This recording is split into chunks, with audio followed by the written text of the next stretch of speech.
Good morning. Shout out to everybody in the chat. Yes, happy Friday. Let me make sure everything is hooked up and connected and ready to go. Let the people get in here. I did start a little bit early, so I want to give people some time to get in here.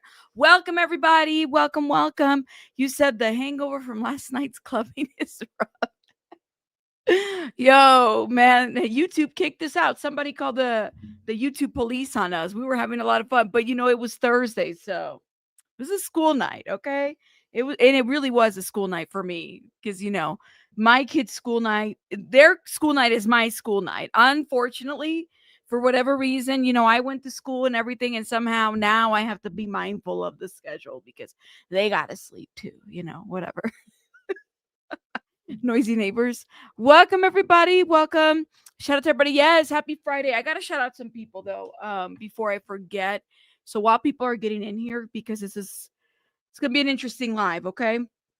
But I'm gonna wait for people to get in here just a little bit. Let me shout out. First of all, I gotta shout out to Belen. Thank you, Belen. Because these are people I did not shout out last night. Gold Digger, if you're in here, shout out to you, love. Shout out to Gold Digger. Okay, thank you, love. I appreciate it. Danny Robertson, my boo. Thank you, thank you. Abram, thank you so much. Shout out to y'all, Teresa. Thank you, thank you, thank you. Y'all are amazing. Thank you guys for the birthday wishes. I really had a lot of fun last night. I was like, I really was not gonna go live yesterday because I was pretty tired. I get up so early in the morning sometimes. So I was but I was like, I promised it. I'm just gonna do it. And I'm glad I did because we had fun. That was fun. Thank you guys. You guys are amazing. I appreciate it. Just a tea, please. Welcome, everybody. Welcome. Shout out to the OGs in the chat. While we wait for everybody to get in here, you said I've arrived on time. Finally. I never noticed. Don't worry. Don't worry. Don't worry. But thank you guys. Shout out to Miss Amber as well. Shout out to everybody, y'all. We had a lot of fun last night. But we're gonna wait here. Thank you. The hair's on fire. I need to listen. I gotta do a touch up, y'all. It's looking kind of ombre. Was that the color when it's like the highlights are on the bottom, but it's like regular? I think that's what the style is.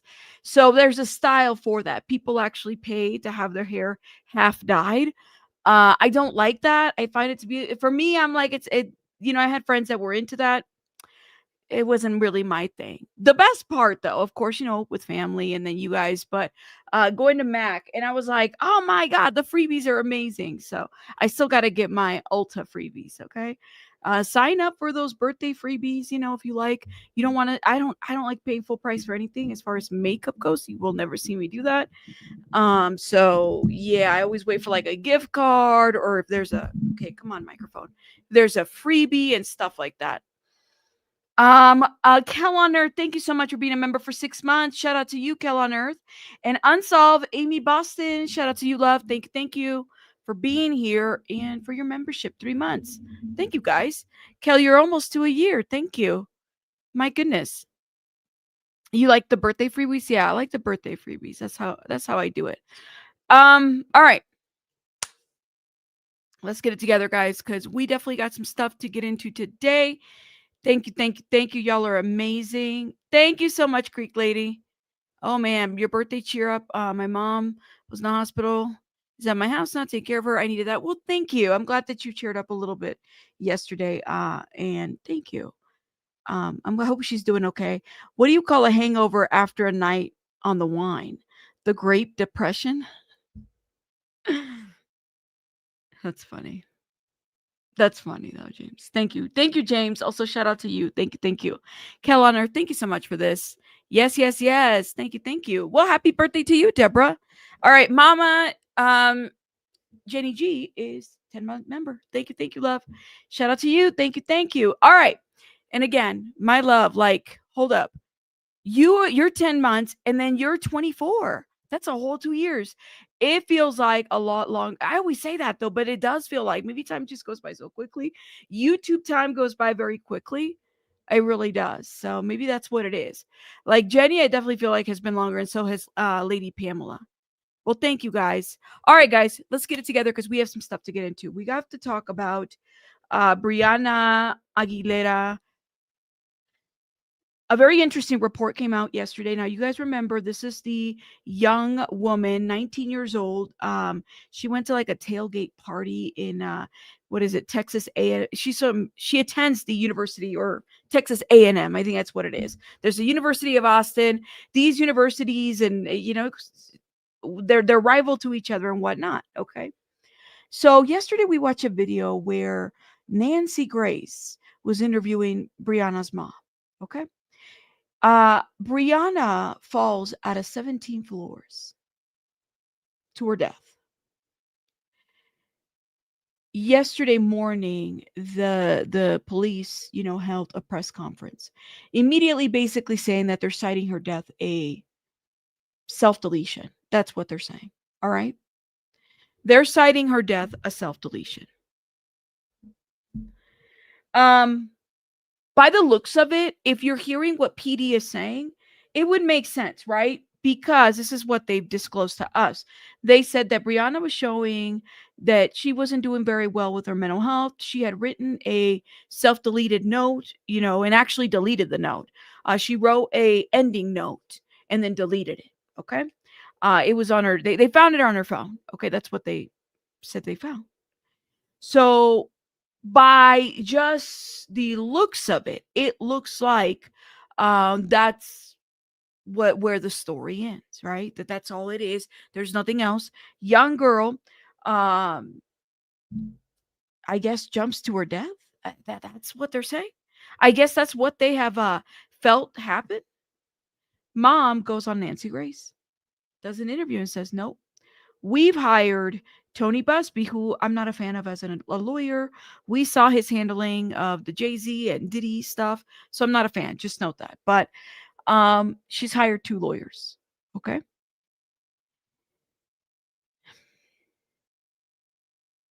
She gives a different version of events. She believes, or at least it seems like, the friends were fighting. She was with this friend group. They went to this tailgate party. All right. She was with this friend group. And with this friend group, essentially, it was said that they were fighting. Who witnessed the fighting? Who and what happened? We don't know. Mom says that there was a detective that she was working with, and she was trying to get a hold of the friends, just trying to recount like what happened to her daughter in the last moments of her life, like who and what's going, as any concerned parent would be, right? You want to know why this happened the way that it did. That's the thing. No way. That's what they said. But I don't know the time when this note was found, Soul Power Tarot. I don't know if it was recent, or I don't know if it was a couple months ago. What exactly happened? So she's trying to get in contact with these friends. And according to one of the friends, the detective told the friends, if anybody calls you regarding whether it's mom, whoever, don't answer. Don't talk to her. They're trying to pin this crime on you or some shit like that. That this detective, this is the kind of conversation that he was having, predetermined that this is how she ended. She just ended her life. And although that could have very well been the case, because let's be real, we are just people on the internet. We don't know the details. We're speculating a lot. My biggest red flag here, right, is that if you have a very young, vibrant woman scheduled to take her LSAT or going to take her LSAT, thinking about graduation, all this other stuff in between. Like any other young woman, she'll have problems. She has a boyfriend. She has plans for her future, right? Certain things like this. Why would your initial thought be like, well, we're going to treat this like she self-deleted? That doesn't make sense to me at all.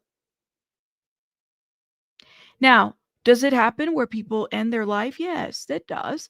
It does happen, and is the circumstances suspicious sometimes? Yeah, sometimes it is suspicious. You do have to kind of wonder, well, what led up to that? What happened, right? But to me, my biggest concern would be is that we're treating it this way versus looking at a bigger picture. You have a young woman, 17, she's afraid of heights, please note that. So somehow she just threw herself over the balcony, jumped to her death. It's been said that she was likely under the influence, what could have been the case, right? very well. It could have been the case that she was under the influence. But that's not always the situation. That's not always the situation, y'all. So let's get into this because I want to talk about an interesting video that I saw. The people started interviewing the neighbors of this apartment complex, right? And they started talking about how is it really possible that she just jumped? Let me show y'all. And this is a local report, right? This is, I think, Fox 7. Fox 7. Neighbor from across the unit. Now, across the unit, not across the street, not across the building, across the unit. When I think of across the unit, what do y'all think? Like, we're in the same floor? That's how I see this, right? We're on the same floor. We're just maybe in different units of that floor, right? Or different rooms of that floor. I think that that's important. See, the police said they found the note. Thank you, because I wasn't sure of the time frame. So police did find a note. Now, I do think that mom does not mention the note on Nancy Grace. She doesn't.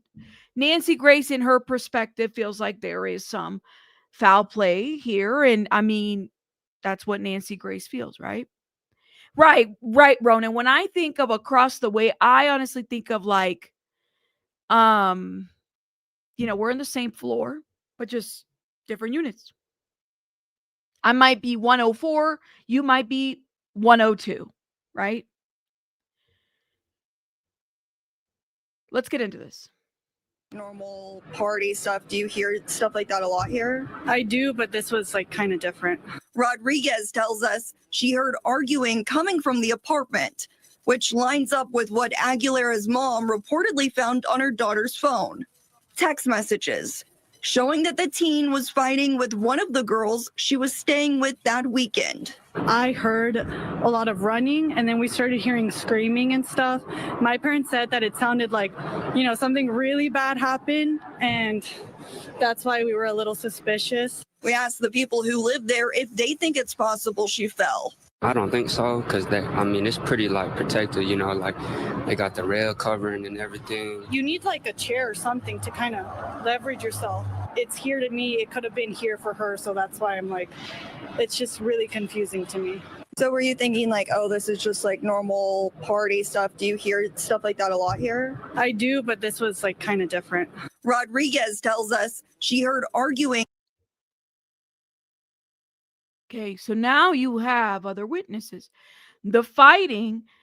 So if you guys remember when the Nancy Grace interview happened, the fighting, there were the girls. I guess the issue is that the girls were sharing with the boyfriend some photos with her and other kid. I call them kids, but sorry, y'all. I mean, other young people. Okay. And because they're still kids, in my opinion. And that might have led to the fighting.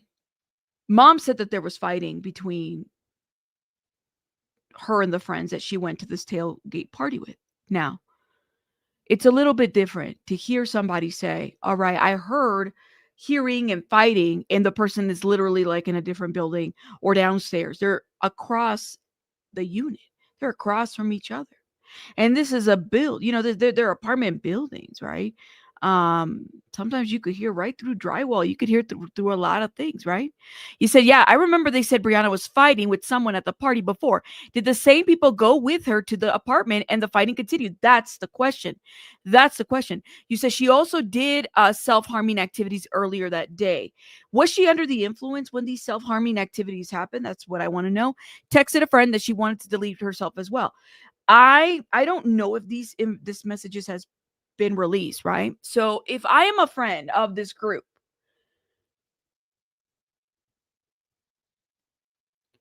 let me ask you guys a question. Everybody.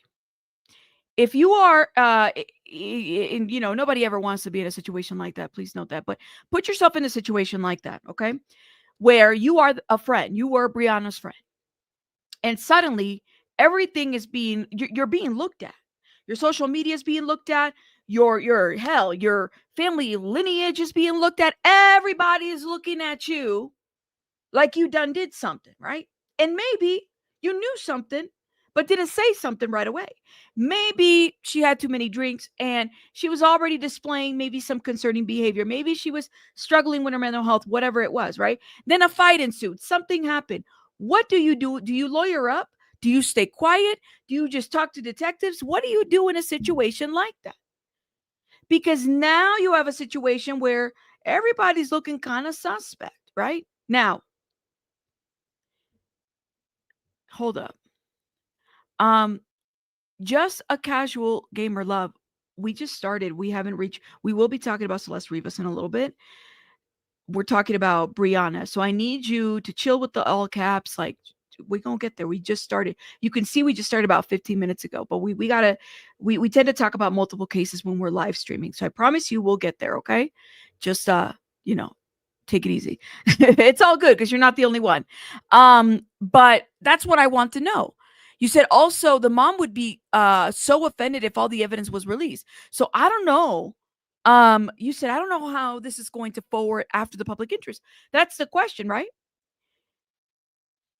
Sometimes the other side to this too, which is I think it's a very, very, very valid argument that criminal researchers pointing out. Like, look, guys, like just pay attention to this. Is it very hard? Is it possible that she did do this to herself, and maybe there was a fight and there was screaming, but nobody threw her over? You know what I mean? Is it possible that she just did it? She just did that, and she was inebriated for whatever reason, and mom is struggling with the grieving process, and she can't accept that, and so therefore she's wanting to find more answers. I can't tell you as a mom. I feel for her because that's exactly what I would be doing. Right? That's exactly what I would be doing. Very similar to the case that happened to the young man from Tennessee who was in college. He went out to party in Memphis, and then we saw him in some footage. Y'all remember? Put the name of the case. We've talked about this. We saw him in some footage, and you could tell that he was drunk, right? Memphis, Tennessee. He was drunk. He got kicked out of a bar. He had drank too much. The last images that we see him is of him talking, like you could just, yes, Riley, thank you. It was the Riley Strength case. Thank you. Very young, 22, 23 years old, 22 years old. I think that's what it was. He was out there out of Nashville. Thank you. He was in a fraternity. They went out there. They were drinking, y'all. They were drinking. Okay. And you see him in this footage, and he's like, stumbling to walk and stuff like that. You could see that. And then you see another footage of him just running. And then you see another footage of him just passing a cop by. And then that's the last time we ever saw him alive. And he drowned in this canal bank that was there. I think it was a TikToker who found his credit card out there, right? It's a very disturbing thing. And he was around so many people, and there's a huge homeless population there. So there were so many things. People were saying that they saw a homeless man wearing the shirt. Yeah, Riley Strang. Thank you so much. This case, right? And ultimately what they ruled is that he basically, drowned. It wasn't that he wanted to end his life. He literally was inebriated to the point that he just, was found in the water. Right? Is there a similarity there, or is this the case? Because I think it's a plausible and important question. Is this the case like Shanquella Robertson? Shanquella Robertson, very young, vacations in Mexico, Los Cabos, right? She's thinking she's among friends, and they're all snakes. One of the girls is very jealous of Shanquella. Everybody starts drinking, and then everybody starts jumping Shanquella. Somebody happens to be filming the whole thing. Nobody can explain Shanquella's death. It's so horrific. Her body was found, taken in Mexico, and a lot of us that speak Spanish, how we were heavily involved in that case, man. We were. Is that similar to this? The friends immediately flee the area, because guess what? This is Mexico. It's not like the cops are going to come down there and interview them, even though they were quote unquote, interviewed very briefly, but nothing actually happened to them there.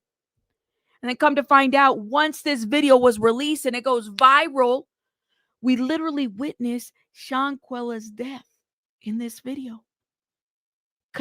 It looked like femicide. I mean, but it's crazy because it was like another female, and we're watching her. Shanquella's not fighting back.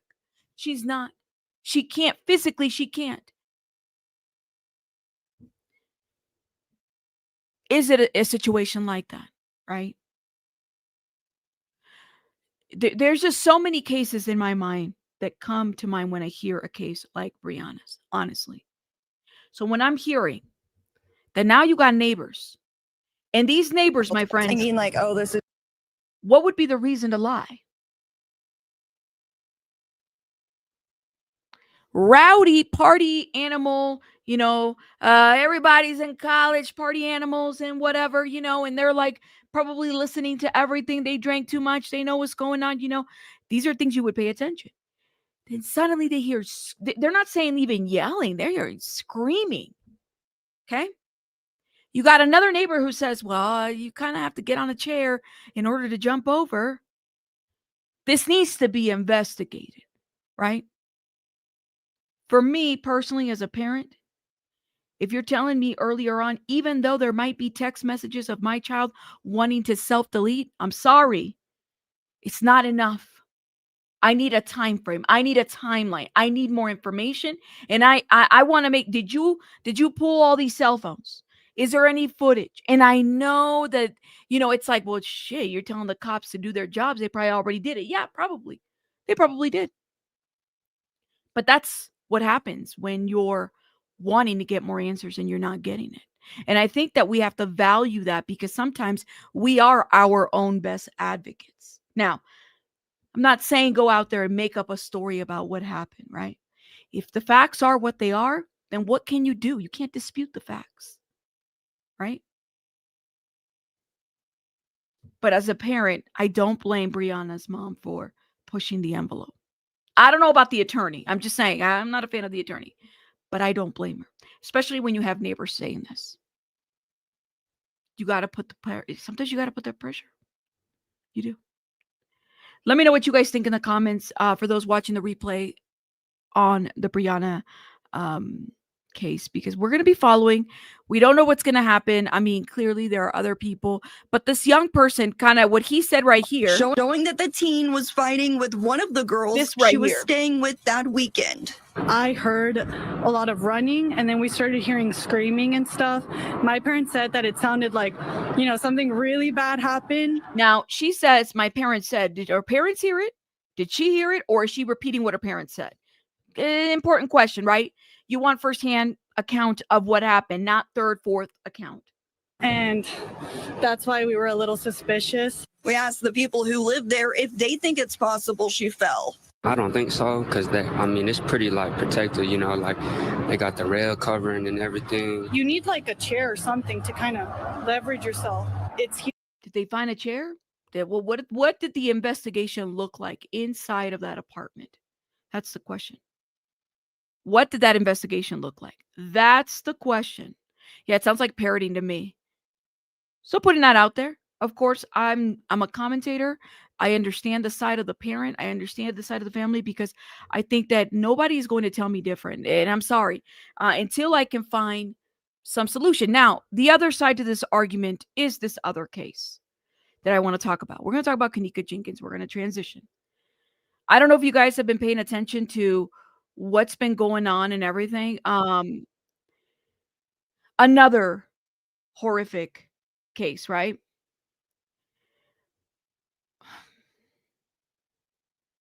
Put a one in the chat. I just want to get a consensus of everybody. Everybody's familiar with the Kenneka Jenkins case.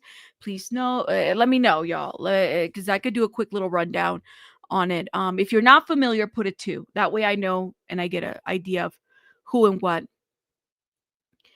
Because just recently, I want to say just in the last week, we talked about it earlier this week too, about Kenneka Jenkins' mom and her social media posts.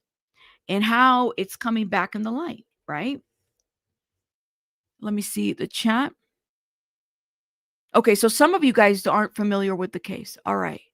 It's pretty, I want to say, what, 2017? Some of you guys are, so I'll give you the really, really quick rundown for those. And I promise I'll shout the, thank you so much. I'll shout the super chats here in a minute because I kind of want to get to us transitioning here. So Kenneka Jenkins, see if we can pull a picture as well. So those, put a face to who we're talking about. I think it's important.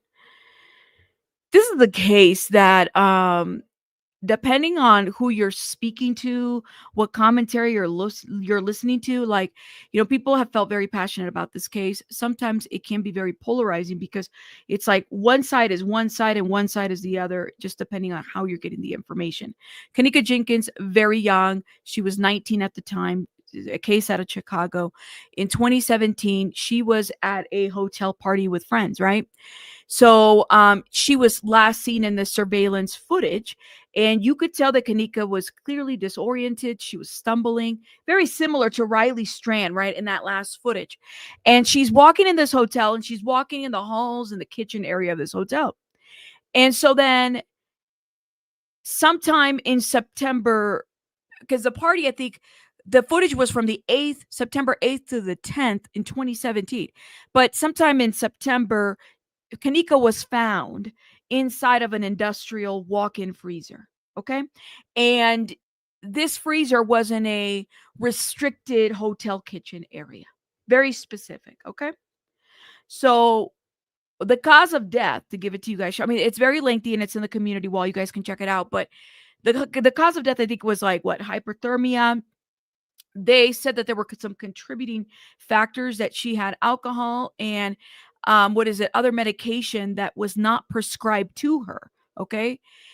There was no signs of an assault, according to the medical examiner. All right. And so early on, this case went viral in 2017 because the timeline of events is very confusing with the friends. Here you have a bunch of friends that are drinking. They're going to give you different timelines. They're not going to give you, and again, this is young people, okay? Young people that are drinking that are not supposed to be drinking. Just kind of like who? Brianna.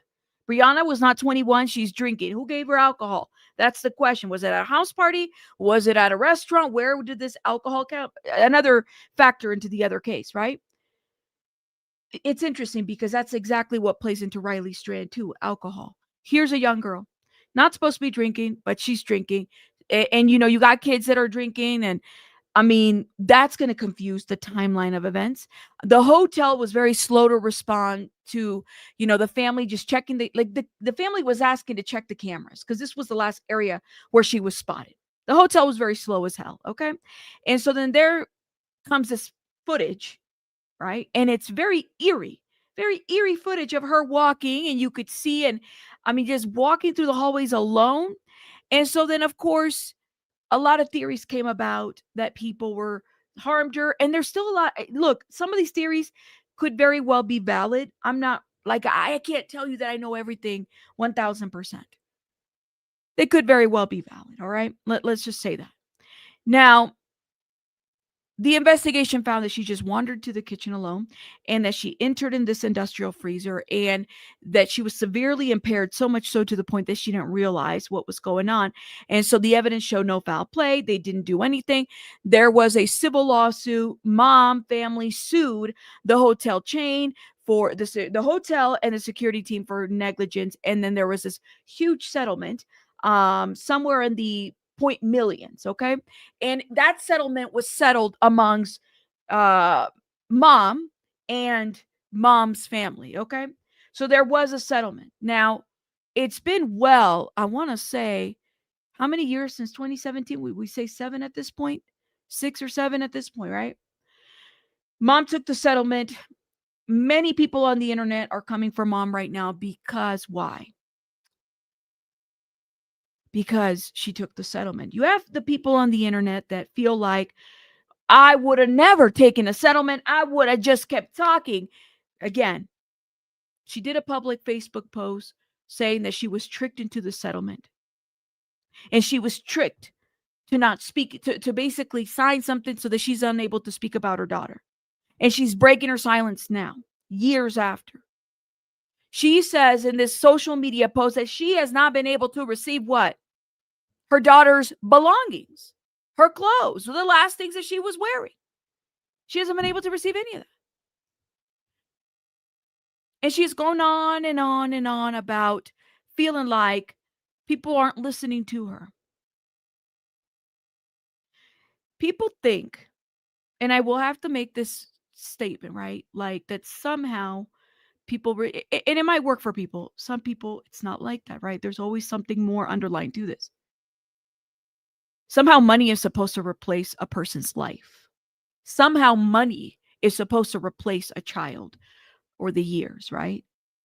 And even people will falter for accepting that money. I personally don't. I don't. I would have gotten a lawyer who would have helped me gotten the rightful stipulations. Like if I want to write about my daughter, if I want to write a book about her, I want to do that. If I want to talk about the fact that y'all have not given me her clothing, the last things that she was wearing before she died, I'm going to talk about it. But sometimes, people like, I don't know. So it's very heartbreaking. In the last couple of days, mom has had a severe, what I believe to be a very severe mental break. She was walking naked, completely nude, out in the streets. Okay. Now, I know people, a lot of us could speculate, well, maybe it's drugs. Maybe, yeah, I could believe that there could be other contributing factors. But what this tells me is that no amount of money, not in the point millions, not in the trillions, will ever help heal any of that. Right? I know I got some really good people here in this channel that say, you know what, Rabbit?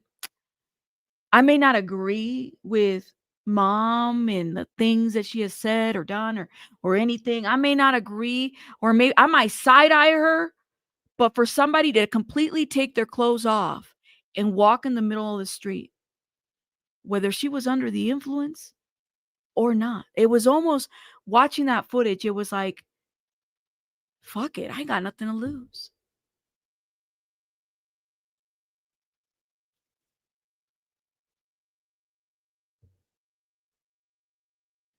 Fuck it. Well, the internet's already dragging me for accepting this settlement, right? What do I have to lose? Who do I have to appease? I don't got to appease these people. I've had money in the millions, and that doesn't even fulfill or anything. A cry for help, I would say.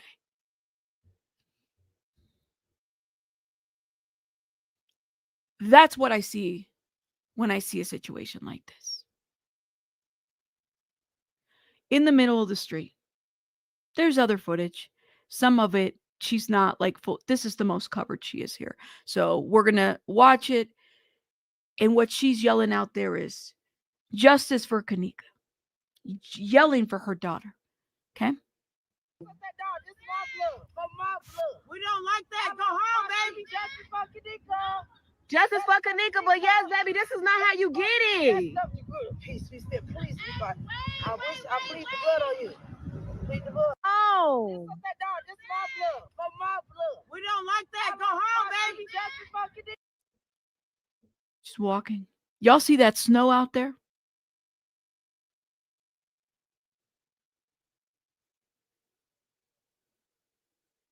Now, people have said and speculated, well, she's under the influence. Listen, maybe she is.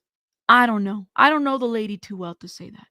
I've seen a couple of her lives where, she is completely belligerent and, she's cussing, she's saying all kinds of things. But you know what? I think as somebody who, I've seen both. I have seen people be completely off to the point where, yeah, they're completely, naked, and they might be using rugs to deal with whatever's going on, right? I've seen it. When you understand the backstory of it, you kind of have a little bit more empathy and understanding. But there's people out there that feel like, well, maybe it's just she's using drugs. That's where she's used all their money at. I said, I don't know about that, man, because I'm not her accountant and I can't tell you that. But what I can say is it does not matter how many millions, how many trillions. It'll never make up for the loss of a child, right? It just doesn't matter. It could also be guilt. It could also be the inability to just regulate, right? It's a lot. When she's on TikTok, she has been, she says the most, and she's cussing, and when I see her, I'm like, okay, this is somebody who is struggling.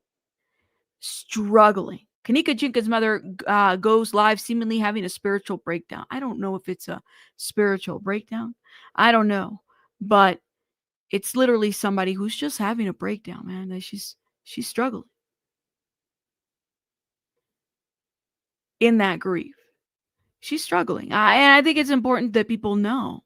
Was against me and my peoples. Come on, so we slap the fuck out y'all. One at a time, we're going to we're going to machine slap y'all ass. Everybody is noting this, okay? When you give somebody, and we see this in Hollywood a lot, okay? Side note. When you give somebody or award somebody money, it's very easy to make them a target too, right? It's very easy to make them look crazy too, by the way. Especially when there's like a point something million or whatever, anything like that. This is a very real thing. We see this in different scales, right? We see this in the Wendy Williams situation right now, right? Suddenly, there's nothing wrong with Wendy now. But we were getting a lot of people that were saying that. When people are awarded money or some kind of financial something, we do see people get targeted. And it wouldn't surprise me if that was the case here, right? If she's just being targeted as well. Yeah. There you go. There you go. I think she's being targeted for that. I don't think she needs, I think that, I don't know her mental health very well, but I will never advocate for somebody to need a conservatorship. I personally don't think that that is always the answer. And if anything, people fall victim to that. I think that it's easy to conclude that, but we don't know what her state is at this point. Yeah. Oh yeah, where's Wells Fargo? Bing bing. There you go. Made a video that walks through exactly how she ended up in the freezer. Well, that's great. I'm glad that he believes that. I mean, again, I'm not here to solve a case or anything like that in terms of Kenneka Jenkins. I'm showing y'all what grief can do to you after many years, and why some of this is back on the news and whatnot. Anybody can go through something like this. So, mom having a psychotic episode on TikTok. Yeah. Very quick. You got to remember, y'all, like sometimes we're just spectators on this internet, right? We're very quick to just say something and just let it be what it is. Psychosis rarely gets better on its own. She needs help. You're right. When somebody is in straight psychosis, they need oh, gotcha. You're being sarcastic. Okay. I was like, yeah, but they can make them a target. I got you, love. All right, Fox. Thank you. Thank you. I was like, you broke my heart when you said that a little bit. But which is fine. I mean, to each his own, whatever y'all believe, but still. But this right here is a very accurate statement. Psychosis doesn't just go away by its own. You definitely need somebody to, help you and observe you. So they can help you out. By the way, Abraham, I did shout you out earlier. Thank you, love. I just wanted to make sure that you heard me say thank you. You said, we don't know every side or every detail to the situation. That's right. We don't at all. We assume that we do, but we don't. And it's very easy for us to assume, right? But I wanted to show you guys just different sides to a situation, right? We're talking about Brianna and, that And then we brought in Riley Strand, and then here we have a very similar, situation in terms of young people dying and parents wanting answers, and how far, sometimes maybe our grief will take us, our pain will take us, but also sometimes how we're wanting answers and something doesn't make sense and we want things to be investigated, right? So we just don't know. I hope that she heals. I hope that she surrounds herself with good people, because I would hate for people to take advantage of her. Because that's what happens when you have money and people see you having some kind of a breakdown or anything like that. That's where they pray, if that makes sense. Sometimes they mask themselves as family members too. So I remember that Tyler Perry movie. That was one of my favorite movies. Not that I like Tyler Perry, but if like very earlier on, The Family That Prays, and it's Prey, and the title is very telling, right? Sometimes the family prays. Prey.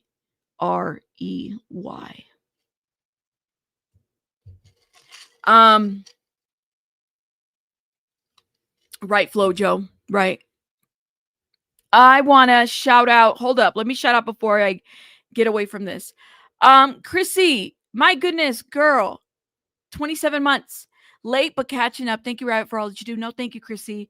Shout out to you, Chrissy B. Thank you, love. My goodness, shout out to my OG members. My gosh, thank y'all. Y'all are amazing. KJ said so. Happy belated birthday, Rabbit. My BD was on the 3rd. Girl, KJ, you're the 3rd, so I'm the 4th. My goodness. My hubby was in the hospital for cardioversion treatment in 2025 has been a nightmare. Wishing y'all the best. Hugs for the little CEO. Thank you for all that you do. KJ, thank you so much for this super chat. I appreciate you, and thank you. And hopefully your husband heals. But happy birthday to you, love. Thank you. B, thank you so much for the $5. Happy belated birthday. Mine's on the 31st. Telling you, man. So we share the month with Sagittarius and Capricorns. Shout out to us. Okay. I think it's Capricorn, right? That's who we share the month with. Because I know before us is Scorpio. So happy birthday to the Decembers. Now I gotta tell you guys something. I'm a summer girl. I love the summer weather. So I get really I told y'all, I get a little seasonal depression when it's December. That's why December has to be, not only because it's my birthday and you got all these holidays, but we got to make a big deal about December for those that struggle with those, seasonal depression and stuff like that. So yeah, happy birthday and shout out to us in December. Sarah, be creative. Thank you so much for becoming a member. Shout out to you, love. Thank you. Thank you. JT, my love. Thank you so much for the $9.99. Happy belated. Y'all missed the night. Last night we partied. You guys missed it. They called the YouTube cops on us. They did. That stream I was trying to, let me stop. I was going to make a joke, but I wasn't sure if it was going to be funny. So I'm going to stop. But I was playing the Mexican music, and maybe they called on me. Maybe they called the migra on me and they tried to deport me. So they're like, oh, she's playing banda, deported. They literally shut my stream down. I was like, no, this reminds me of my 20s when we used to jump fences and then the cops are coming. Let's jump the fence. Anyways. All right. Let me get that out of my system.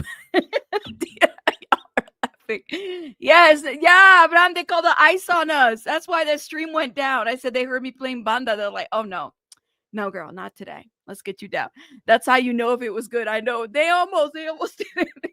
I will have to say, when the stream went down yesterday, I said, I remember when I was this age at this party and we had to jump some fences because I was jumping fences in heels and stilettos. Okay, don't try me. Don't try me. All right. Get it together, guys, because we do have to transition. And y'all know, I try to have a sense of humor, when I can and stuff some of the stuff is very heavy. So please forgive me. If you're just not in the mood for that, that's fine. But that's how I get us kind of going. Thank you, guys. Thank you for being here. We're going to transition to something. Now, I did a follow-up on this. Yesterday, I saw people go in my live while we were doing our streaming party, talking about this post. I had people emailing me. Shout out to Flojo. I had other people emailing me as well. So we're going to talk about this post. I have a follow-up to this, but I want to read it because I was able to follow up and get some confirming information based on pictures and everything. So if you're on the Reddit, please note that this is me answering to this and letting y'all know something, just so people are aware. And shout out to the person that puts the timestamp that just wants to hear this information. I know I talk a lot. So, okay. So shout out to Ginny the Ween. She writes, and this was 15 hours ago. On January 2nd, 2025, D4VD and Celeste were at the Millard Canyon Falls, Angeles National Forest, and not in Santa Barbara County. Okay. The date and time frame are very significant. D4VD created a second account on January 2nd, 2025, and began posting pictures there. The account was named D4VD's Gallery, or Extra with an X, D4VD, and featured a Hello Kitty holding a digital camera. According to Steve Fisher, I did reach out to Steve Fisher, okay? He shared what he says is the last known picture of Celeste during this period, which sparked a lot of conversation and discussions. People began questioning whether D4VD took a trip to Santa Barbara and whether he and Celeste might have traveled there during those days, leading some to wonder what might have happened during that time. LAPD confirmed that the Santa Barbara trip took place in the spring, which raised more questions about whether something could have occurred earlier in the year. After searching for a few weeks, and I finally found the location. It appears they were at Millard Canyon Falls in Angeles National Forest, not in Santa Barbara. Look at the pictures D4VD posted. Each is tagged with the song and caption written in Japanese. The first song he used was Yume Yutsu something something, Between Dreams and Reality. That's what it means, by the artist Lamp. The song is about a heartfelt goodbye after a deep love connection, a reflection of how beautiful yet temporary relationships can be. The ending lyric says, "The end of the days I spent with you." Interestingly, there was a deleted photo of D4VD showing him standing in the landscape while someone was taking pictures behind him. There is the first indication that it may have been Celeste with them. Another post he shared shows a rocky stream surrounded by forest and a big rock. The details that caught my attention was the big rock and with the black writing on it. Think of the one that says hi, or it looks like it says hi. And the song tagged was Next Time by Ime Araha. The song is about two people sharing a deep connection that eventually fades. The bittersweet goodbye after something meaningful. The lyrics repeat the word hello and goodbye at the end. At first glance, you might think that the rock says the word hi, but when you look closer, there's something more to it. The left part of the H seems to have a small gap, which could mean it meant to be something else. When the viewing of the writing from the other side and rotating the picture, it actually looks more like the number 14. To add to that, the caption on this post is written in Japanese and translate to "My sight is beautiful," followed by inverted Spanish punctuation mark with the inverted, what is it? The inverted exclamation. That's what it is. But it looks like an I. An inverted exclamation mark. Is this a coincidence or not to include Celeste's age and caption with Spanish symbols? I'm leaning towards him putting her age there. Another picture D4VD posted was taken at a beach, so this might not be very accurate since LA beaches are huge and pinpointing the exact location is very hard. So I left my guess that he was at Zumai Beach and the Point Doom area. We see him in the promotional cover of Wither Deluxe, and he's also posted a couple of the pictures on his extra D4VD account. The last post on his extra D4VD account was on January 28, 2025, followed by a long gap until May 11, 2025, when he uploaded a photo with his main group. The caption on that picture reads, "I have been abhorrently sad as of late, which is why I haven't been inspired to post here in a while. But I went to the beach with my friends this morning and it made me feel better." Now, it's interesting to consider whether something happened to Celeste earlier in the year. Looking at the timeline, it is heavily suggested that something may have happened during January to April 2025. Interesting, in my opinion. Okay, it further goes. Now, the question is, and is this my speculation or theory? When and where was D4VD when he took that Santa Barbara trip? There's a lot of comments saying that for him to go to this area alone is very hard. He would need to know somebody, which is very logical. We don't know any details about this trip, but any speculation is based on the music video that he posted during his Wither album release. Looking at his lyric video for You Left Me First, it shows a remote area with mountains, what looks like watching the night sky and stargazing. We know from news reports that D4BD took a trip late during the night, stayed for several hours, and then came back to LA in this video. We also hear Celeste's voice at the end, kind of specific to include that, and the video itself shows him in some remote place. Just in case, D4VD is very focused on symbolism and him filming the starry sky. Celeste's name is also very symbolic. It literally means heavenly, stars, celestial. Let me stop right here. D4VD symbolism is a huge deal. I pick up on that symbolism. As somebody who's not of that musical generation, I would definitely agree with this. I have a sister named Celeste too, and yes, it's very symbolic of celestial in heaven, which is why she was named that. It literally means heavenly and star celestial. Could imply that he was in Santa Barbara during this time, but we don't know exactly when. You could also see a similar mountain area in the music video. There goes my baby, a landscape similar to where D4BD is landing and looking at the sun horizon. In the picture he posted on January 2nd, 2025. The next video he posted was the invisible string theory interlude, which D4VD referenced a lot. We also hear a full conversation of Celeste's voice, this time with him. And it's not just a sample. During this interview with the Zach Zang show, he says he doesn't have a girlfriend anymore and heavily talks about the red string connection in his interlude. He shows driving on a road that looks like a very familiar place in LA, Route 134, Ventura Freeway. If you need to travel to Santa Barbara County, you go past the Ventura Freeway to get to Santa Barbara. So is it a coincidence that he also filmed himself being in a car, which has a Christmas tree air freshener hanging from the mirror, like D4VD's Tesla had? The car in this video is not D4VD's Tesla, but I think it holds clues and symbolic or symbolism, and I do think something happened there. Symbolism is important, right? Definitely a very interesting post. So I did something, and y'all can tell the Reddits that I did something.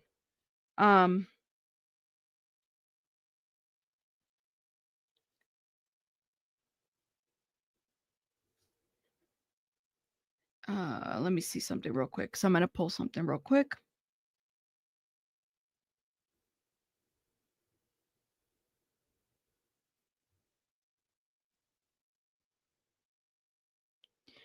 Okay. So I messaged Steve Fisher. And I said, hey, kind of explain this post and everything. And he basically says, again, he's not talking a lot. I'm speculating because there's more to this, okay? He says to me that the January 2nd photo with her was taken in the Angeles National Forest. It was not taken in the city. That's what he said. So we're going to look at these pictures real quick. Let me make myself a little bit smaller.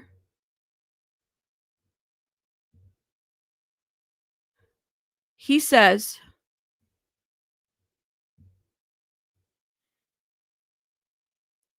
the January 2nd photo was taken in the Angeles National Forest. It was not taken in the city.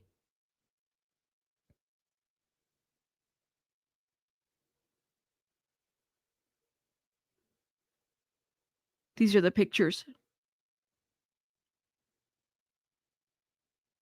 The January 2nd photo with her was taken in the Angeles National Forest. It was not taken in the city.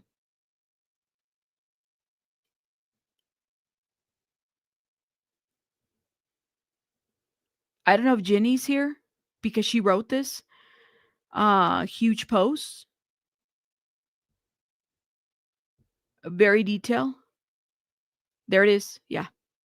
Does that make sense, Flojo? Flojo, you're in the Reddit too, out of curiosity. I'm not. I mean, I have a Reddit account, but I'm not like in the Reddit like that. So that's the information that I got. Now, I think, like I said, Fisher is a very important source. I think it's also a source that Ginny the Ween quotes here. According to Steve Fisher, he shares what he says is the last known picture of Celeste during this period, which sparked a lot of conversation and discussion. People began questioning whether D4VD took a trip to Santa Barbara and whether, well, that questioning, I guess, started from TMZ and then it was confirmed with the LAPD, right? Whether he and Celeste might have traveled there during those days, leading to some to wonder what might have happened during that time. Okay. Again, repeat myself again. The January 2nd photo with her was taken in the Angeles National Forest. It was not taken in the city. All right.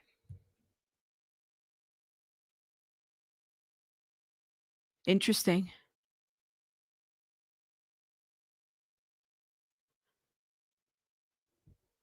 Yeah, so y'all can put that in there because I know some of you guys are there.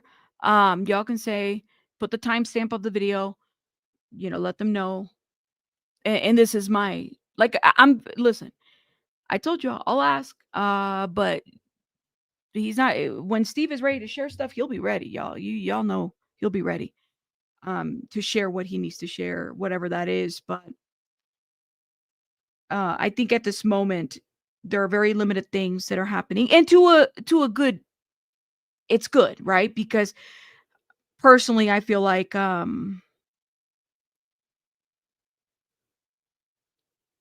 we have an opportunity, for, if it's justice for Celeste, that's what we want ultimately.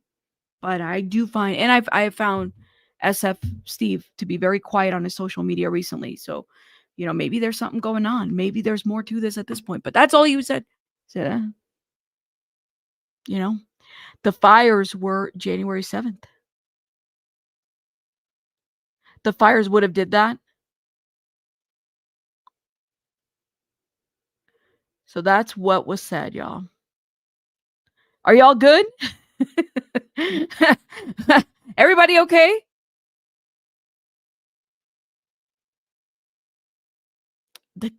A cave theory? She wasn't mummified though. Who? She wasn't mummified.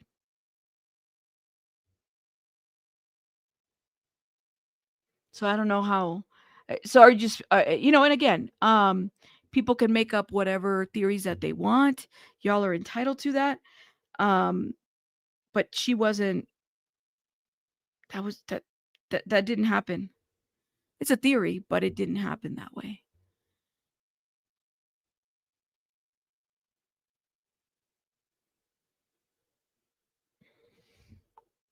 Thank you, Mar. I got you, Mar. Thank you, love. I'm gonna shout you out here in a minute. You said, yeah, the cave stuff doesn't really jive either, but hey, I could be wrong. Maybe I don't know. I just don't think that makes sense. A cave where? But I don't know. It's a theory, right? I have theories all the time. I speculate all the time. I just don't know.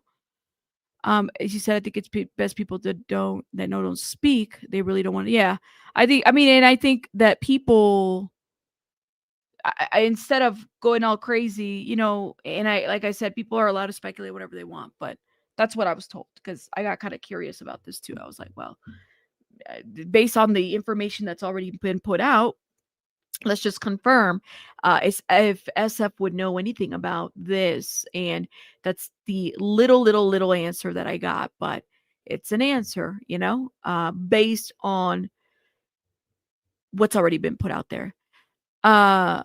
So what do I think happened? Because it's definitely add to a timeline of importance.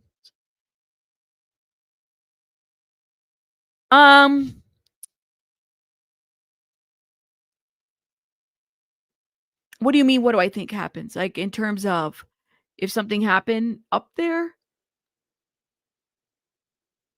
What I feel like, this is just speculation. Again, theory doesn't mean that I'm correct. Yeah, there was the fire. There's always fires in California though, right? What I personally think happened, whatever, to me, it always gave that she passed away earlier in the year. Now, I don't know like what the time frame is. These are things that we're still kind of speculating, trying to figure out. I believe that there was clearly more than one person involved, several people that knew. Now, whether it happened in certain locations and stuff like that, are we thinking too much into that? Or like he said, what Steve said right there, no, this is where it's at. And maybe that'll fine tune this timeline. But what I'm getting at, and I'm not saying that, how do I put this? Like, D4VD strikes me as the type of person, yeah, he's very symbolic about certain things. Now, through symbolism, was he trying to tell people what, kind of what was going on in his life or the things that he was going through? Possibly. But I personally don't. I feel like maybe he was also trying to disassociate himself from a lot of this too. He was just very sloppy about it, if that makes sense. And then even the people around him. That's my thought on that. You said, yeah, I saw your comment about the scrapbook. You can send me some stuff if you see it. I'll definitely look into it. Like I said, I mean, look, to each his own. If you have coffins at your concert, I don't know. I mean, overall, I'm not worried. Your merch is one thing, but coffins at a concert and people signing their, names and guest books that are like made for funerals, I'm good. Like, nothing surprises me about what's being put out there.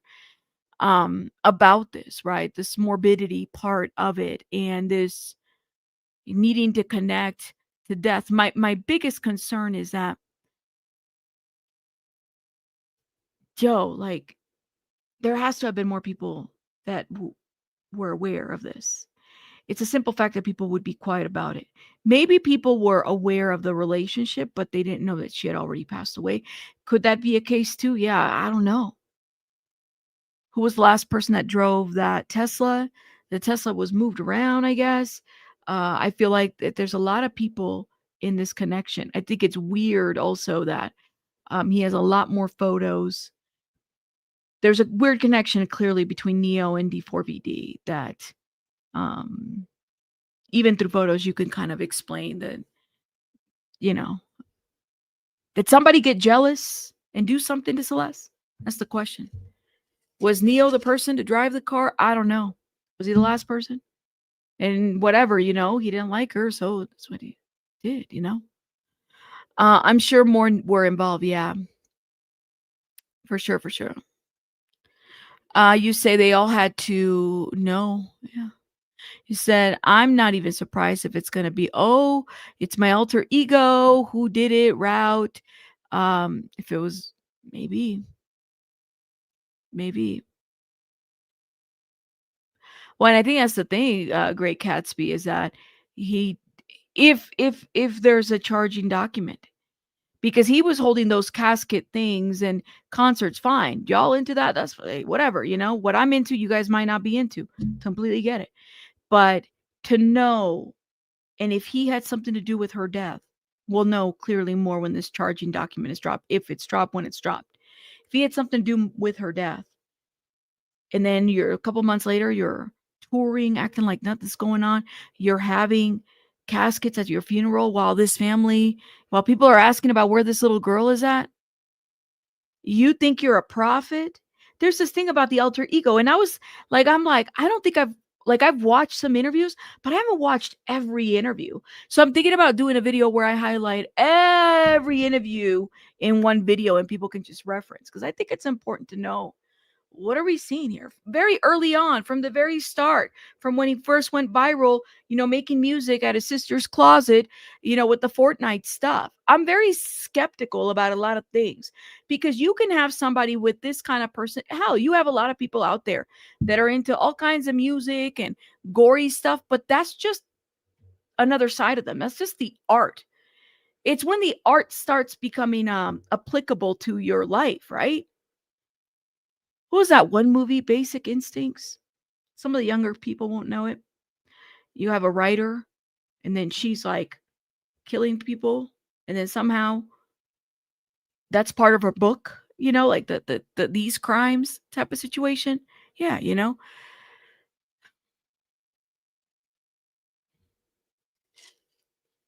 Mm-mm.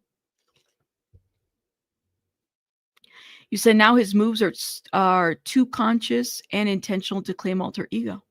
Like they're all playing out in real life, you know? Is his death symbolism?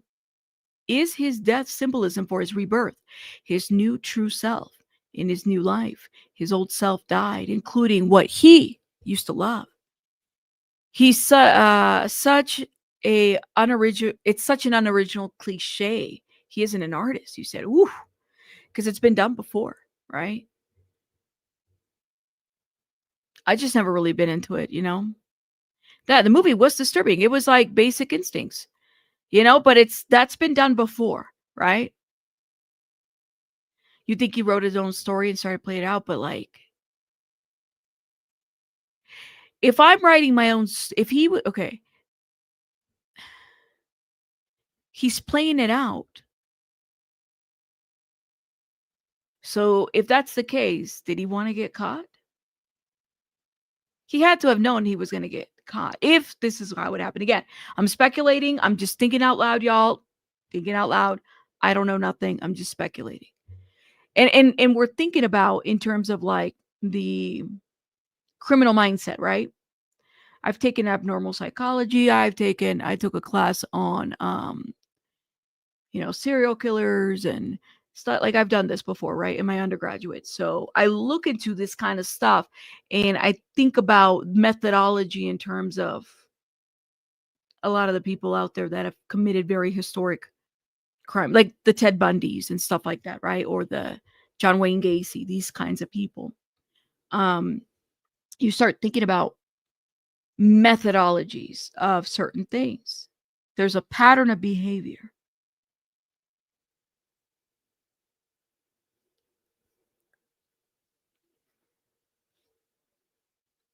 The people that commit that have those kinds of crimes already in their background, that seek trophies,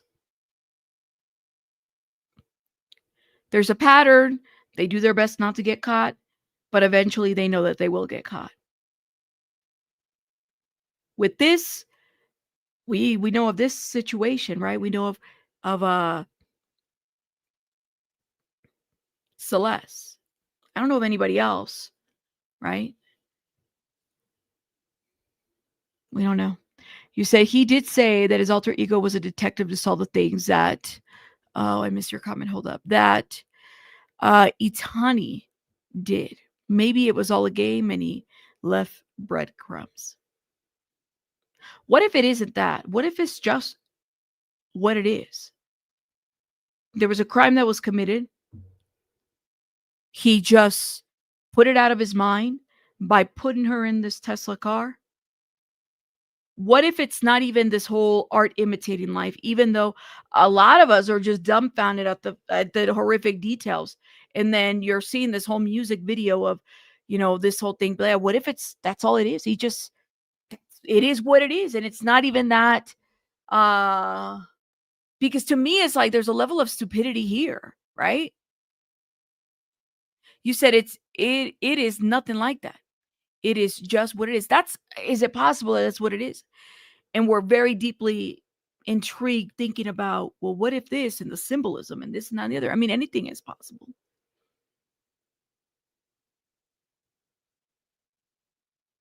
Yeah, I would say so. There's a lot of desensitization. Um, yeah, I would say so. So, the fact that he didn't come back when the news came out, he was at least, she was a friend, or at least that's what we think. Yeah, I think he was. I think at this point, he's not going to say anything. Something happened. He detached and wanted to pretend it didn't. I think that there was a level of detachment. I'm more inclined to believe that that's what it is. Now, of course, he has this past, art, and it's all kind of playing out very gory, very morbid. Fine, okay. But I'm more inclined to believe because he doesn't quite fit the scope of. Think about it in terms of studies, okay? If you've ever looked into these, patterns of behaviors, think about. I'm just thinking of somebody that I'd be like, this is who it matches, and it doesn't. This is a pretty unique situation of this guy, this case specifically, right? I think I'm more inclined to believe that something happened. He detached. He detached from it so much so that he just continued on. He continued on like nothing was going on. There could have been a psychological detach, like so much so that there was nothing more to it, right? Just a detachment. Out of sight, out of mind, even though the body was in your car. Out of sight, out of mind. Pretend like it didn't happen. I don't see it. It didn't happen. Nobody's talking about it. People around me might think something, but out of sight, out of mind. I'm more inclined to believe that. He's not really given me, based on his music, like, I get it. It's like, well, this is what he wanted to act out. I feel like we're thinking too much into it. I personally feel like it was what it was at that time, and he detached himself. And even though for some of us, like, I could never detach myself from somebody's death, right? Even though I might not know the person, if I witnessed something or I knew something, disassociation completely. It's not giving me that this is somebody that plans something based on a character, an alter ego. Maybe things went too far, something happened, and that alter ego went into play. But then once it happened, put the body in the car and he detached himself completely, out of sight, out of mind. So much so that he wasn't even thinking, whatever, my car doesn't have registration, a ticket, towed. He's not thinking of any of this. Just a complete detachment. Yeah, there you go. Y'all know that detachment is a way in which we protect ourselves. When you detach from from situations, you detach from an event, you detach from a thought, from a person, you're literally protecting yourself. I think that that's what it was. Now, if there's a lot of morbidity behind it, yeah, he was into that. I get it. I just don't think that it's as deep as, he wanted to play out an alter ego. I could see it maybe at the time when it happened, but not in present time, not after she died. A coping mechanism, yeah. Yeah. Yeah, I would agree. Unless he complete introvert that didn't socialize even as a child. Well, he wasn't a complete I mean, I don't know him, like I don't. He was he was in public school at some point, and then he got pulled out. They were in New York. He got pulled out, he got put into homeschool, right? And that isolated him. Would be kind of interesting to know what his behaviors were like when he socialized with other people, right? What did that look like? It it gives me that D4VD's emotional capability of just being able to attach themselves to somebody, man or woman, has been stunted. That gives me there. What's the age difference between Neo and D4VD? That's what I want to know. How old is Neo? Some of y'all may know. I bet you I could probably pull it. Neo the Asian.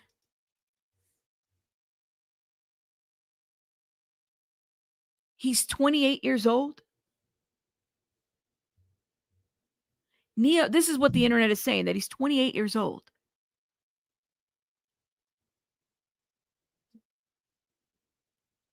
Okay, I'll check it out. Thank you.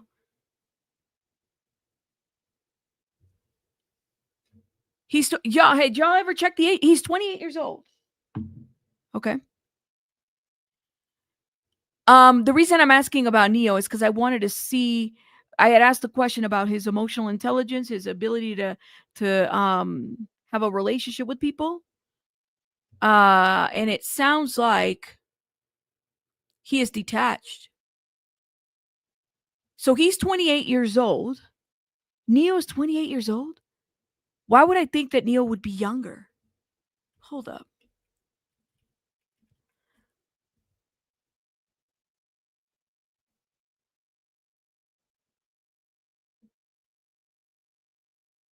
Oh. Tony Busby is having a press conference. Okay. Yeah.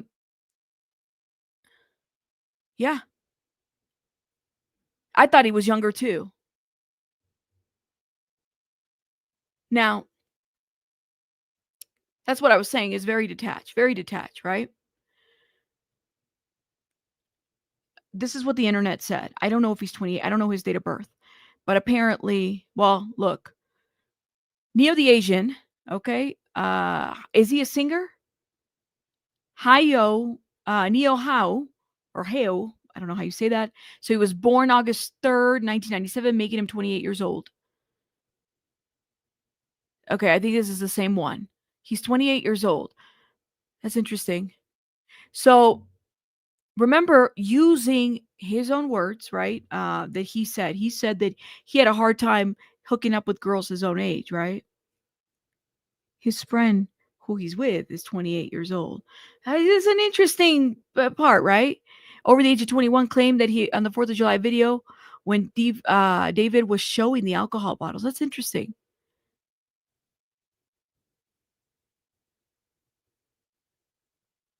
Don't look at the clothes. Look at the eyes and the mouth. Yeah, like there's a certain there's a certain style to him for sure. At 28 years old, look, listen, if you're wearing Hello Kitty, that's fine. That's your style. But I would think that you'd have a very specific taste if at the age of 28 you're wearing Hello Kitty. I like Hello Kitty. Yeah, there's some stuff. It's cute, but I can't get away with it anymore. Does that make sense? Something to be said about that. You said usually I wasn't, when I was 20, I mean, maybe that's just me. In my 20s, I was not hanging out with anybody younger than me. I was not hanging out with anybody younger than me. No. Was not doing that. So usually, yeah, and I mean, they appear to be, you know, you kind of have to wonder about the age stuff. There's something off about this. But that's what I'm saying is, like, if D4VD told us he has a hard time connecting with girls his age, he was homeschooled, maybe something happened, a level of detachment, or maybe because his music caters to a younger audience, it's easier for him to connect that way to this younger audience. Neo, on the other hand, is just, it's a little, I don't know, man. To me, it's like, wow. Yes, Asians are very youthful, especially like they're very youthful in their resemblance. I mean, they do very well. You said if I have to give up Hello Kitty, I'm old. I'm gonna be pissed. Like I said, there's a style thing about the Hello Kitty thing, right? Like there's a specific style. I mean, I remember my 20s. I'll tell you what I like. I like the y'all remember the Harajuku brand? Oh my god, the Harajuku dolls, the Harajuku brand. I used to have me some Harajuku purses. They don't sell them anymore. They don't make them anymore. And then Gwen Stefani had her. Oh my god, I used to love the Gwen Stefani brand, right? I was in my 20s. I'm like, I don't know if I could. I might have some Harajuku, style stuff there, but I don't know if I'd wear it now because it's just like, I don't know if I like it. My taste changes after a while. Yeah, Gwen Stefani had her own brand, but there was something very. I mean, hell, even Nicki Minaj attached herself to it too. This was back when Young Money days, right? So like there was something very attractive to it. And so for me, I was like, ooh, Harajuku, love it. The Harajuku brand was a thing. And so I wonder, I just didn't wear it when I was 28. I'm just saying. But I wonder if, he's surrounded, D4VD is surrounded with people all over different ages and whatnot. But who did he connect with emotionally with? Was it just children? Because that was the fan base, the majority of them? Or, what if he's 28, what are they friends? What's going on? The 28-year-old also hang out with younger kids? I have a lot of questions about that. I really do. Hold up. Give me 1 second, y'all. Give me 1 second.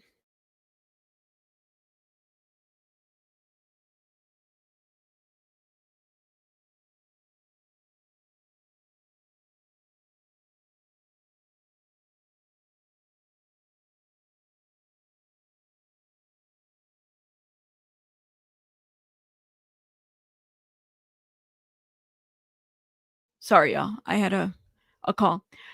But let me know what y'all think in the comments. Let's see. Avril Lavigne was the end of Harajuku. Was it? Avril's? y'all are having a moment, okay? He is. Yes, I heard the good news. So we'll definitely be over there supporting in a minute. I want to talk about real quick, guys. There's a press conference on the investigation. I want to see what they had to say. And apparently they already started. Hold up. So this is Tony Busby. Like I said, I'm not a fan, but let's get it. Know where they're going to send it to.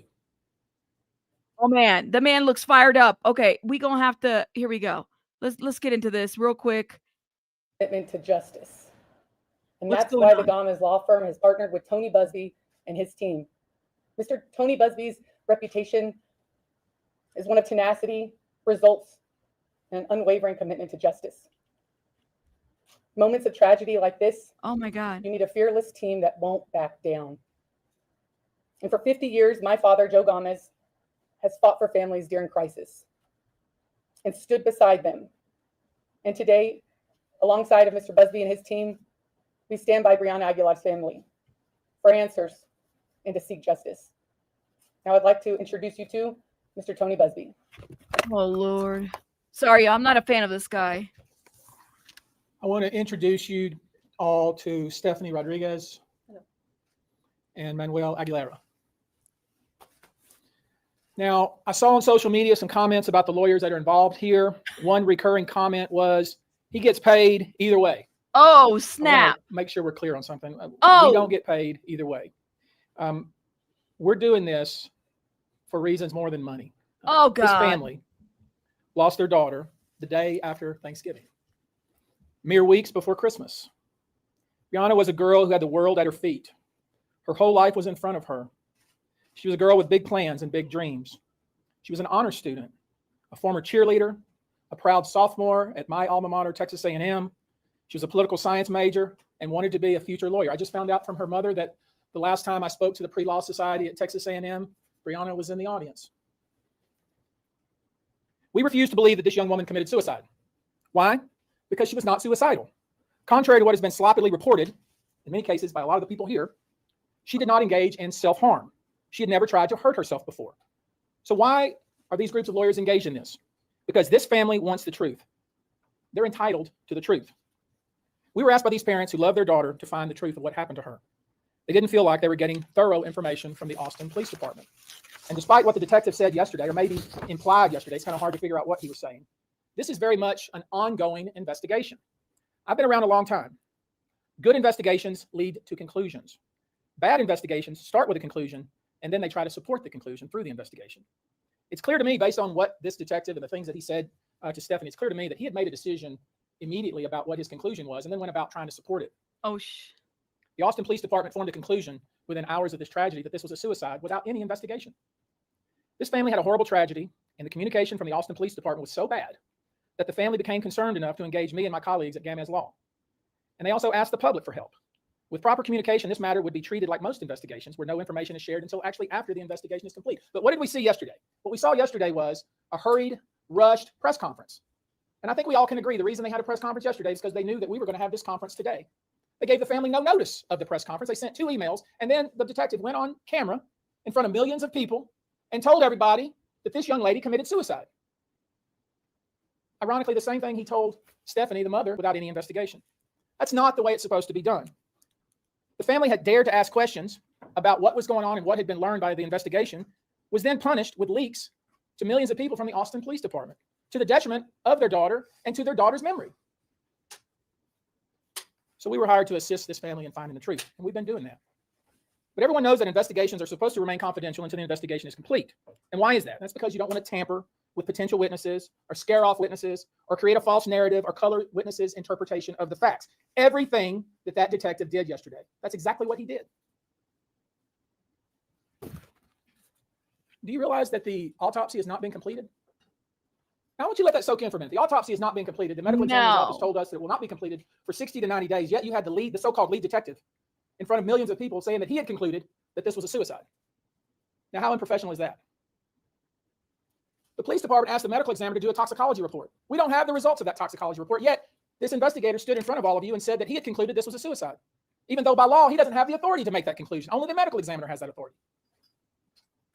The police department also asked for a rape kit to be done.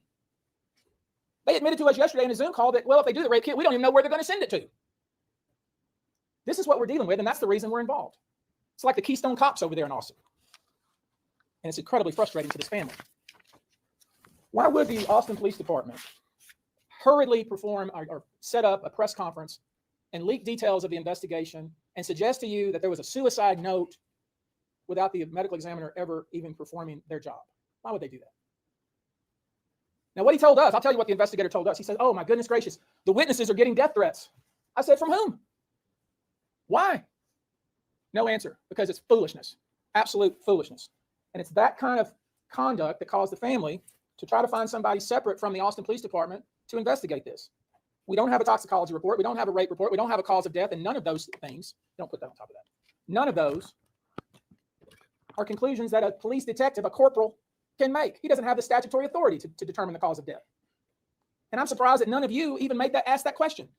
He gave you an opportunity to ask questions. Not one of you said, hey, wait a minute, detective. When did the state of Texas give you the legislative authority to determine cause of death? I thought only either a JP, if there's no medical examiner, or a medical examiner could do that. Is that what the medical examiner has done? He would have said to you, no, actually, the medical examiner hasn't even completed his autopsy. But none of you asked that question. You just bought everything that he said, hook, line, and sinker. And then you published your most of the things that I saw on Instagram and the newspaper were cause of death determined. Young lady committed suicide. That's irresponsible. That's irresponsible. You should not do that. You should say, wait a minute, detective. How many times have you been written up and reprimanded? Detective. Wait a minute. When did you have the statutory authority, detective, to determine cause of death? Detective. That's your job. Now it's my job. The public dissemination of information by the Austin Police Department during an investigation, the way it was done yesterday, is unethical, unprofessional, and incredibly damaging to an objective, unbiased investigation. And it's also damaging to the memory of this child. All this family is asking for is a thorough, complete, unbiased, open-minded investigation. That's all they're asking for. That's what any parent would ask for whose child went to college, went to a game, lost her for several hours, and then find out hours and hours later that she supposedly jumped off a balcony. And with just a few questions, a few pointed questions, quickly figure out that these investigators, this so-called investigator, did not know what he was talking about. We're going to get into that. You can't close a case before you even have the cause of death from the medical examiner. Period. Full stop. You don't have that right. You don't have that authority. We have to get this right. This is not just for this family. This is for any family. You have to get this right. You can't close a book in the middle of reading a chapter and say that that's closed and it's over. That's not how it works. You can't misclassify a death like this. When you misclassify a death, you're planting a lie in the soil where truth should grow. And as I said, to her credit, Stephanie Rodriguez was very close to her daughter, very close. Talked to her daily. Knew everything that she was up to, everything that she was doing. The very first interaction she had with the detective from the Austin Police Department, he told her your daughter committed suicide. The very first reaction, the very first interaction. At that point, he hadn't talked to one witness. He hadn't seen her phone. He hadn't done anything. That's sloppy and irresponsible. He claimed she made suicidal comments. He told us in the Zoom call, she made suicidal comments. You know what he was talking about? The other day, when I was talking to a friend the other day, I said, man, you're going to make me jump off a bridge. That's what he's talking about. Silliness like that. He later claimed she was making those kinds of statements on the day of the night that she died. If that's the case, why did her friends leave her out on the balcony by herself? that's true, because it's not true. None of the things that we've been told by the Austin Police Department are consistent with the actual facts that we've learned. The detective was talking about suicide before he was ever given her phone. Then he gets into her phone and he sees an essay that she wrote and he calls it a suicide note. She took creative writing the semester before.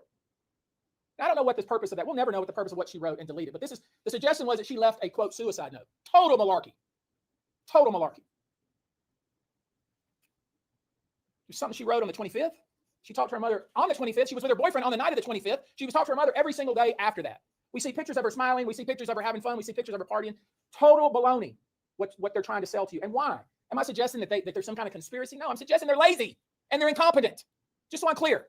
I'm not suggesting any sort of conspiracy that there's some kind of somebody in power that wants this to go. No, I'm not suggesting that. I'm suggesting that there's incompetence and laziness on the part of the detective. That's what I'm suggesting.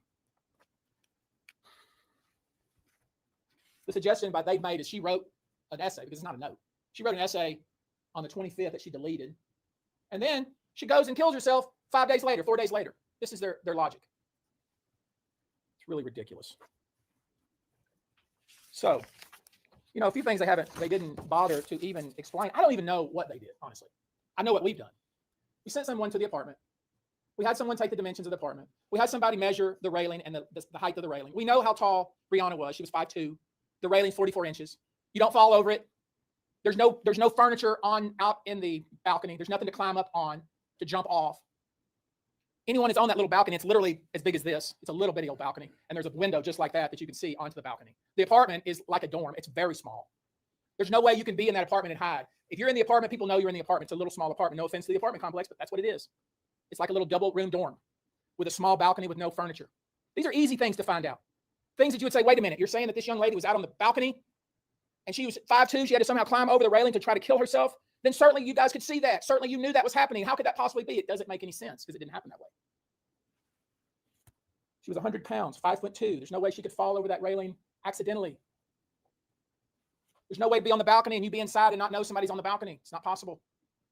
It's almost impossible to be inside the apartment and not know somebody's in the apartment with you, even though there's 2 little bedrooms.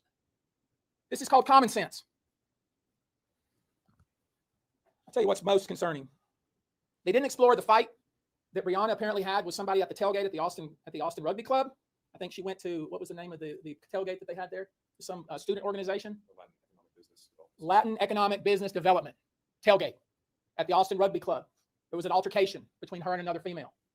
No investigation of that. Turns out that other female was in the apartment with her that night.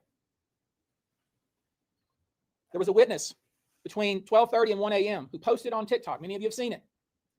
Young man posted on TikTok that he could hear up above at around the 17th floor in that general area, fighting, screaming. Somebody saying, "Get off of me." And then a muffled sound. He posted it, got many, many views. You can get on TikTok and look at it now. We talked to him this morning. And guess what? Here's the irony. Or maybe here's the tragedy. The police didn't bother to talk to him. Now, why wouldn't they talk to him? He had incredibly specific information about what he heard. He could hear it loud enough. He could hear the words that were spoken. "Get off of me," and screaming. And then a muffled cry between 12:30 and 1 p.m. right next to the apartment.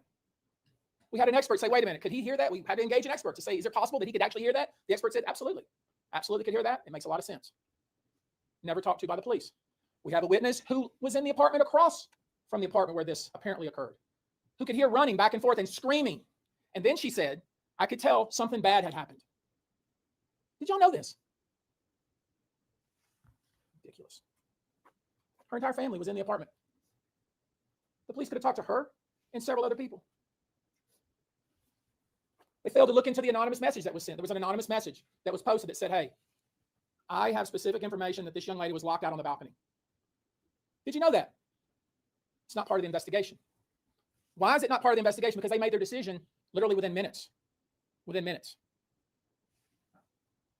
Now, here's where it gets a little dicey, and here's where I'm having, and I want to be very careful, because I don't want to be accusing anybody, because I'm not accusing anybody other than the APD, the Austin Police Department, not doing its job.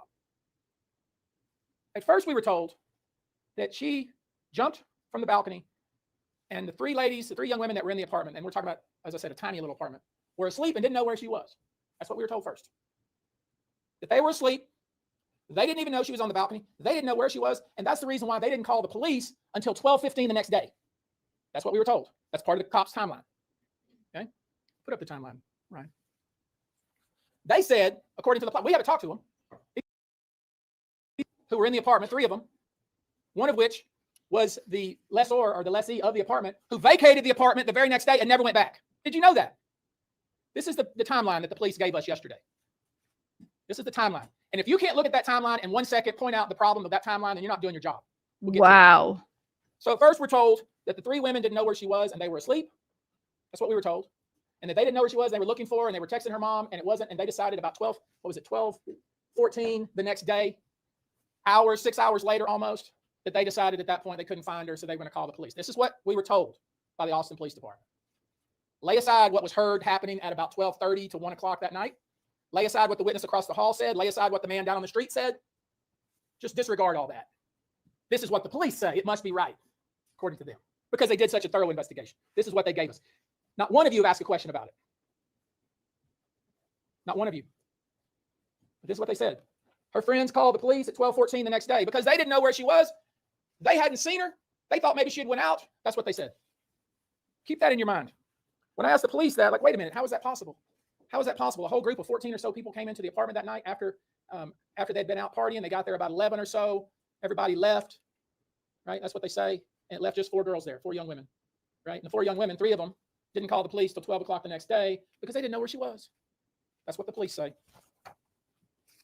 Lay aside what the witnesses have said about that and lay aside the fact that that's a really small apartment. It's hard to get lost in that little small apartment.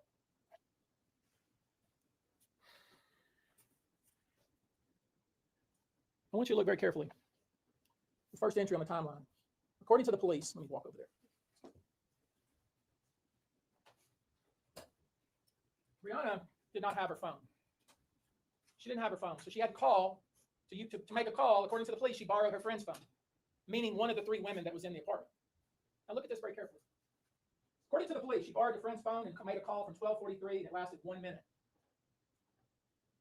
At 12:46, 2 minutes later, the police were responding to a 911 call because she was outside on the ground. Now do the math. So you probably think, well, she must have, she hung up her friend's phone and she just jumped. She hung up the phone, she dropped it on the balcony, and she jumped. First question you should have is, where is the phone? What did she do with the phone?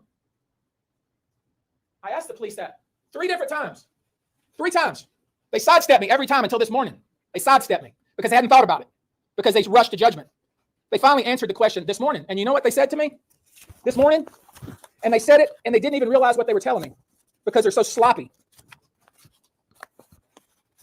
I made them put it in writing. I have it here. I'll read it to you. Austin Police Department did not find the phone on Miss Aguilera. Miss Aguilera returned the phone to its owner before she was seen going onto the balcony. Now, how is that possible? That is 180 degrees different than what you told us previous. That is absolutely contrary to what you told us previous. Previous, you said the 3 women were asleep. You said they didn't know where she went. But then when I asked the one question over and over and you had to answer it, then all of a sudden we realized if she did, in fact, use her friend's phone like they claim, if she did, in fact, use it for 1 minute and was found already 2 minutes later by a passerby and the police were already responding to a 911 call, think about that, what the ramifications of that are. That whoever phone she was using was standing right next to her as she went over the balcony, if she went over the balcony. Now you're saying to yourselves, well, shoot, there's got to be a reasonable explanation. We should talk to the witnesses. We should investigate. We should figure this out. That's what we're saying. Now you're getting it. You sat there, and with all due respect, you all, I watched it. You all sat there and you had this corporal, whatever he is, lead detective. And Mrs. Rodriguez will tell you how he is and her interactions with him in just one moment. But you let him stand at a podium just like this and feed you total baloney. And all you had to do is say, wait a minute, detective, wait a minute. She borrowed somebody's phone. Where's that phone? Maybe she must have went over the railing with it. She had to give somebody. No, according to him, she returned it to its owner before she was seen walking back out to the balcony. Absolutely impossible. Very suspicious. We have a problem. And I shouldn't have to ask the detective 3 times the same question, should I? I shouldn't have to do that. But I did it, and I'm going to keep doing it. And another thing, why would you tell these kids, the boyfriend who Stephanie knows, who's been over to her house, who her daughter has been dating, they're in love, why would you, detective, tell him not to speak to Stephanie Rodriguez? Don't talk to her. There you go. What kind of foolishness is that? Just absolute insensitive and inhumane in my view. Before I go any further, I'm getting a little incensed here. Let me introduce to you Stephanie Rodriguez. She wants to read to you a statement. I hope you'll give her your full attention. Hello, my name is Stephanie Rodriguez, and I'm the mother of Brianna Aguilera. Brianna was a driven, disciplined, and caring person. She was beautiful. She was a loving daughter, a protective big sister, and a caring granddaughter, a second mom to her 2 younger brothers. Her baby was her little Yorkie, Ava. All of us were her best friend. She made everyone around her feel loved and supported. I considered her my best friend, not just a mother-daughter relationship. We talked every day, and she would tell me everything. I miss her so much. Her brothers miss her too. Her father and grandmother miss her so much, and so do all her friends. Brianna grew up as an all-star cheerleader, an incredible athlete. She was an honor student and a member of the National Honor Society all throughout school. Christmas was her favorite time of year. She loved decorating, baking, and hiding the elf on the shelf for her little brother. Her brothers already miss her so much. Brianna graduated magna cum laude from high school. She was accepted to many colleges, but chose Texas A&M. She was studying political science and criminal justice. She was not like most young girls. She loved writing more than watching TV. Her favorite class at A&M were her creative writing classes. She dreamed of attending law school in New York and wanted to become a criminal defense lawyer. She was so smart and had such a bright future. She dreamt of a life of where she could make a difference. My daughter was not suicidal. I know my daughter better than anyone. We spoke every day. I spoke to her on the 25th, the 26th, and the 27th. Even the morning of the 28th, she was not suicidal. To the Austin police, I can deal with you being annoyed each time I called or tried to talk to you. I can deal with how arrogantly you talked down to us each time we talked. I can deal with you telling my daughter's friends not to talk to me like I am some sort of criminal. But I cannot deal with you doing a news conference and saying false things about my child without a thorough investigation. I cannot deal with you jumping to conclusions and not performing an actual investigation. I cannot deal with your failure to do your job. Do your job.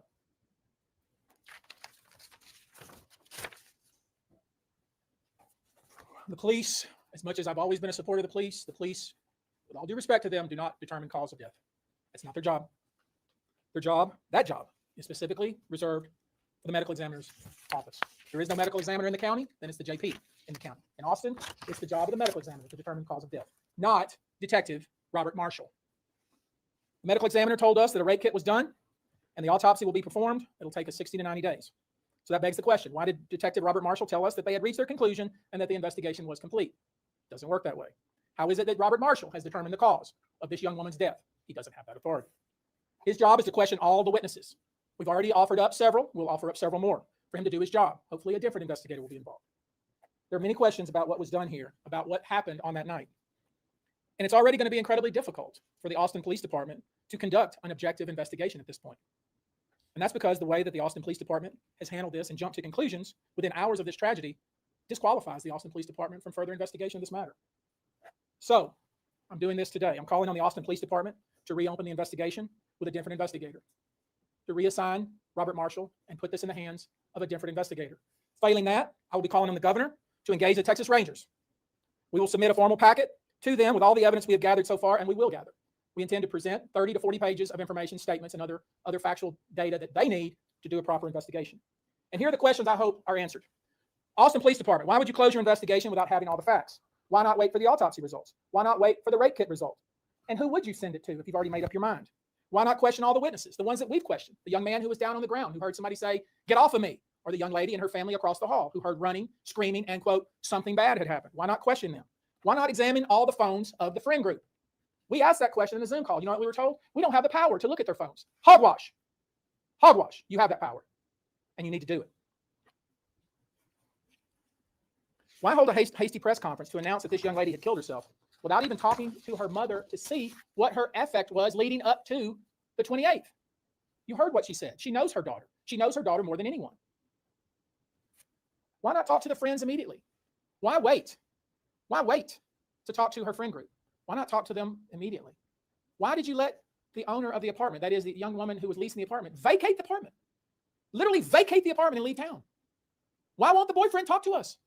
The boyfriend that was a longtime boyfriend of this young lady and was very friendly with her mother. Why can't we see the texts? Why can't we see the phones? Oh my God, guys. Where's her wallet? Where's Brianna's wallet? It's missing.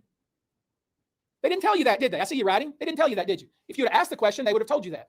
They told you what they wanted you to hear. They didn't tell you the complete facts. Her wallet is missing. Why did her friends wait until 12:14 the next day to report her missing? If she'd borrowed the phone and returned it the night of, 2 minutes before she jumped her death. Why didn't they examine the balcony? Why didn't they examine the railing? Why didn't they see if there was some sort of table there, a chair there that somebody who's 5'2" would have to step on to get over the railing? Why didn't they look for scuff marks? Why didn't they do anything? They didn't even bother to look to whether if somebody did, in fact, jump off the balcony, whether they would end up in the tree that's 30-some-odd foot forward of the apartment. Y'all didn't ask that question either. The laws of physics aren't different in the city of Austin. You realize the same laws of physics exist here in Houston. If, when the phone call came in at 12:46 and the officers responded to the 911 call, if it was so obvious that this young woman had fallen to her death, why was it till 6 o'clock, 5 hours later, that they ever went into the apartment complex? If it was so obvious that that's how she had died. These are the questions you should be asking. At the press conference, you didn't ask any questions. You didn't ask any questions. You just lapped it up like it was cool water and you were very thirsty. Very disappointing to me. So we have given you a lot of information. We're going to submit a packet. I'm going to call on the governor too. I don't expect, based on the conduct I saw from the police chief of Austin, her defensive manner that she approached the podium yesterday, I don't expect any relief from her. I don't expect she's going to say, King's X, oh, you're right, this was sloppy, it was not thorough, it's kind of embarrassing, we're going to get a different detective to start over. I don't expect that to happen. I expect what's going to happen is I'm going to send a formal letter to the governor asking for the Texas Rangers to be engaged. And I'm going to submit a detailed packet to the governor's office and ultimately to the Texas Rangers to actually do an investigation to figure out what actually happened, because we still don't know. Notice I haven't suggested to you what happened, because I don't know. I'm starting to get a sneaking suspicion. So I've given you a lot of information. So what is your headline? Your headline is this: there are serious and disturbing questions raised with regard to the Austin Police Department's handling of the investigation surrounding the death of Brianna Aguilera. The Texas Rangers have now been called to intervene. Thank you very much. Let's go. How long are you looking to reassign an investigator? That takes 2 minutes. That's what I expect. Let's go. Y'all move your camera, please. Damn. Thank you all. Thoughts? Questions?